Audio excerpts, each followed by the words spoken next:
સમાચારોમાં હવે વાત કરીએ સૌથી ભયંકર જળ આપદામાંથી એક મચ્છુ જળ હોનારતને આજે 47 વર્ષ પૂર્ણ થયા છે, પરંતુ સાથે જ કાળજાને કંપાવી દેતા તે ભયાવહ દુર્ઘટનાની યાદ આજે પણ પ્રત્યક્ષદર્શીઓના મન પર હાવી છે। 11 ઓગસ્ટ 1979નો દિવસ ગુજરાતના ઇતિહાસમાં સૌથી કાળમુખા દિવસ તરીકે નોંધાઈ ચૂક્યો છે।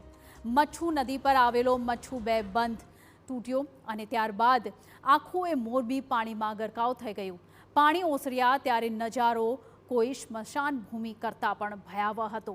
એક હસતા રમતા શહેરની જગ્યાએ બચ્યા હતા માત્ર કાટમાળના ખડકલા અને મૃતદેહોના ઢગલા।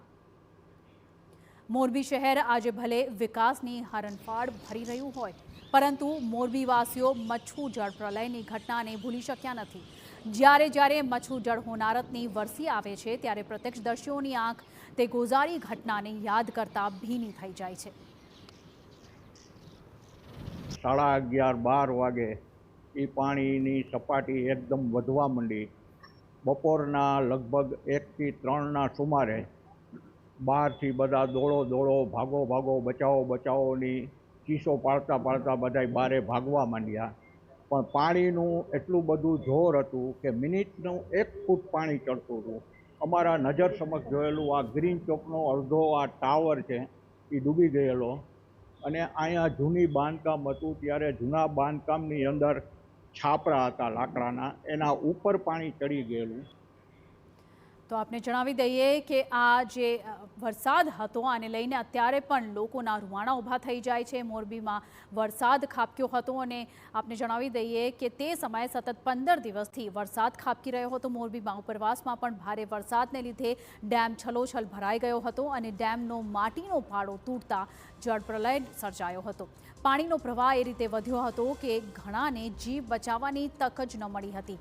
કેટલાક છેલ્લી ઘડીએ નજીકમાં આવેલા ઊંચા મેડીના મકાને પણ જીવ બચાવવા માટે દોડી ગયા હતા, તો કેટલાક લોકોની મદદે તમામ લોકો ગયા હતા અને પોતે જ કાળનો કોળિયો બની ગયા હતા। પોતાની જીપમાં લોકોને સ્થળાંતર કરાવી રહેલા વકીલ કિશોર જે છે તે તેમની જીપ બંધ પડી ગઈ હતી અને નજીકના ઘરમાં આશરો લીધો અને પૂરના પ્રચંડ પ્રવાહમાં જીવ ગુમાવ્યો। કાકાને જે એમના મિત્ર હતા એ જે રૂમમાં હતા ત્યાં ઉપર છત હતી, એટલે એ છતના લેવલમાં અંદર પાણી આવી જતા એ બંનેનું ત્યાં અવસાન થયું। અને જે ફેમિલીના ઘરમાં હતા એ ફેમિલીમાં નાની 4 વર્ષની બાળકી પણ બચી ગયેલી છે, કેમ કે એ લોકો ધીમે ધીમે અપ થતા નળિયા તોડીને ઉપર શ્વાસ લઈ શકાય એ માટે નળિયા તોડીને ઉપર આવી ગયેલા હતા।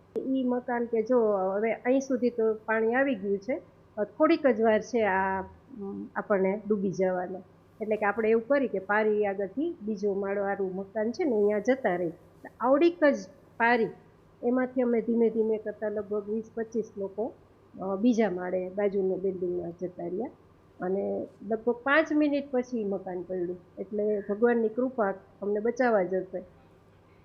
આક્ષેપ છે કે એન્જિનિયરની તદ્દન ખોટી ગણતરી આ દુર્ઘટના માટે જવાબદાર હતી। મોરબી માળિયાની પ્રજાને સમયસર ચેતવણી પણ ન અપાઈ હતી અને એટલે જ જાનહાનિનો આંકડો એટલો મોટો હતો। ભીષણ હોનારતમાં આખાને આખા પરિવારના નામ ભૂસાઈ ગયા। વરસી પર આ ઘટનામાં મૃત્યુ પામેલા દિવંગતોને 21 સાયરન વગાડી શ્રદ્ધાંજલિ પાઠવવામાં આવે છે। આજ સુધી આ દુર્ઘટનાનો સાચો મૃત્યુઆંક જાણી શકાયો નથી। કેટલાય મૃતદેહો તો એવા હશે કે જેમને અંતિમ વિધિ પણ નસીબ થઈ ન હતી। આ તમામ મૃતકોને શ્રદ્ધાંજલિ અર્પણ કરી શકાય તે માટે મણિ મંદિર ખાતે સ્મૃતિ સ્તંભ બનાવવામાં આવ્યો છે। 11 ઓગસ્ટના રોજ સ્મૃતિ મંદિર સુધી પાલિકા દ્વારા મૌન રેલી યોજવામાં આવે છે અને મોટી સંખ્યામાં લોકો અહીં પુષ્પાંજલિ અર્પણ કરે છે અને તે ગોઝારી ઘટનાને યાદ કરતા ધ્રુસકે રડી પડે છે।